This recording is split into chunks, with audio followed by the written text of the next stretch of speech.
श्री गणेशाय नमः। सोमवार का दिन शंकर भगवान को समर्पित होता है। आज के दिन भक्त भोलेनाथ को प्रसन्न करने के लिए विशेष पूजा अर्चना करते हैं। कुछ लोग तो आज के दिन व्रत भी रखते हैं ताकि शिवजी जी की विशेष कृपा प्राप्त की जा सके। इसलिए भगवान शिव का आशीर्वाद मिले सोमवार को, तो हमें ये कथा सोमवार के व्रत में ज़रूर सुननी चाहिए। तो चलिए शुरू करते हैं। एक समय की बात है, किसी नगर में एक साहूकार रहता था। उसके घर में धन की कोई कमी नहीं थी, लेकिन उसकी कोई संतान नहीं थी। इस कारण वह बहुत दुखी था। पुत्र प्राप्ति के लिए वह प्रत्येक सोमवार व्रत रखता था और पूरी श्रद्धा के साथ शिव मंदिर जाकर भगवान शिव और पार्वती जी की पूजा करता था। उसकी भक्ति देखकर एक दिन माँ पार्वती प्रसन्न हो गई और भगवान शिव से उस साहूकार की मनोकामना पूर्ण करने का आग्रह किया। पार्वती जी की इच्छा सुनकर भगवान शिव ने कहा, हे पार्वती, इस संसार में हर प्राणी को उसके कर्मों का फल मिलता है और जिसके भाग्य में जो है उसे वो भोगना पड़ता है। लेकिन पार्वती जी ने साहूकार की भक्ति का मान रखने के लिए उसकी मनोकामना पूर्ण करने की इच्छा जताई। माता पार्वती के आग्रह पर शिवजी ने साहूकार को पुत्र प्राप्ति का वरदान तो दिया, लेकिन साथ ही यह भी कहा कि उसके बालक की आयु केवल 16 वर्ष की होगी। माता पार्वती और भगवान शिव बातचीत को साहूकार सुन रहा था। उसे इस बात की ना तो कोई खुशी थी और न ही कोई दुख था। वह पहले की भांति शिवजी की पूजा करता रहा। कुछ समय के बाद साहूकार के घर एक पुत्र का जन्म हुआ। जब वह बालक 11 वर्ष का हुआ तो उसे पढ़ने के लिए काशी भेजा गया। साहूकार के पुत्र के मामा को बुलाकर उसे बहुत सारा धन दिया और कहा कि तुम इस बालक को काशी विद्या प्राप्ति के लिए जाओ और मार्ग में यज्ञ कराना। जहाँ भी यज्ञ कराओ वहाँ ब्राह्मणों को भोजन करते और दक्षिणा देते जाना। दोनों मामा भांजे इस तरह यज्ञ करते और ब्राह्मणों को दान दक्षिणा देते काशी की ओर चल दिए। रास्ते में एक नगर पड़ रहा था, जहाँ नगर के राजा की कन्या का विवाह था। लेकिन जिस राजकुमार ने उसका विवाह होने वाला था वह एक आंख से काना था। राजकुमार के पिता ने अपने पुत्र के काना होने की बात छुपाने के लिए एक चाल सोची। साहूकार के पुत्र को देखकर उसके मन में एक विचार आया कि उसने सोचा कि क्यों न इस लड़के को दूल्हा बनाकर राजकुमारी का विवाह करा दूं। विवाह के बाद इसको धन देकर विदा कर दूंगा और राजकुमारी को अपने नगर ले जाऊंगा। लड़के को दूल्हे के वस्त्र पहनाकर राजकुमारी से विवाह कर दिया गया। लेकिन साहूकार का पुत्र ईमानदार था।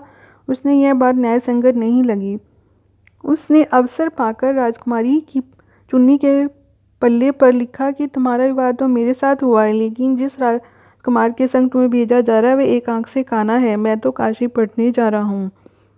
जब राजकुमारी ने चुन्नी पर लिखी बात पढ़ी तो उसने अपने माता पिता को वह बताई। राजा ने अपनी पुत्री को विदा नहीं किया, जिससे बारात वापस चली गई। दूसरी ओर साहूकार का लड़का और उसका मामा काशी पहुँचे और वहां जाकर उन्होंने यज्ञ किया। जिस दिन लड़के की आयु 16 वर्ष की हुई उसी दिन यज्ञ रखा गया। लड़के ने अपने मामा से कहा कि मेरी तबीयत कुछ ठीक नहीं है। मामा ने कहा कि तुम अंदर जाकर सो जाओ।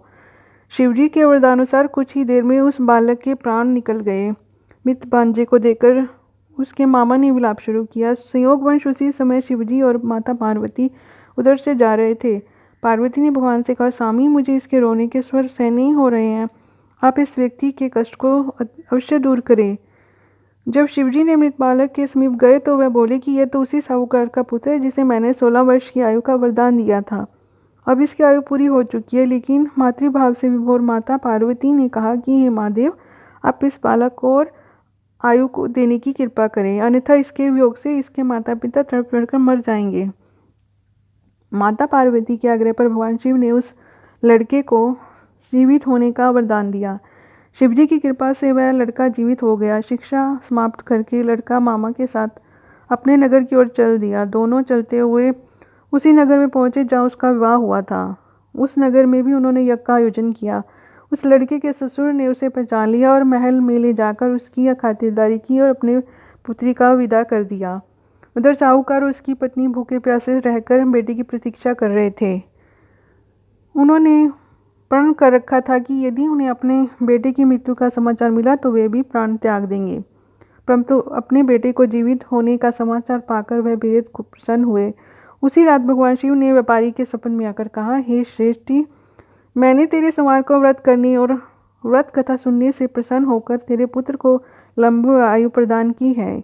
इसी प्रकार जो कोई सोमवार का व्रत करता है, ये कथा सुनता है और पढ़ता है, उसके सभी दुख दूर होते हैं और समस्त मनोकामनाएं पूर्ण होती हैं। इसलिए जब भी हम भगवान शिव का सोमवार का व्रत रखते हैं तो इस कथा को जरूर पढ़ना या सुनना चाहिए। इसका विशेष महत्व है, इससे हमारी सभी मनोकामनाएं, इच्छाएं पूर्ण होती हैं। बोलिए भगवान शिव की जय। ओम नमः शिवाय। प्लीज़ चैनल को लाइक शेयर सब्सक्राइब कीजिए और कमेंट भी कीजिए। Thank you.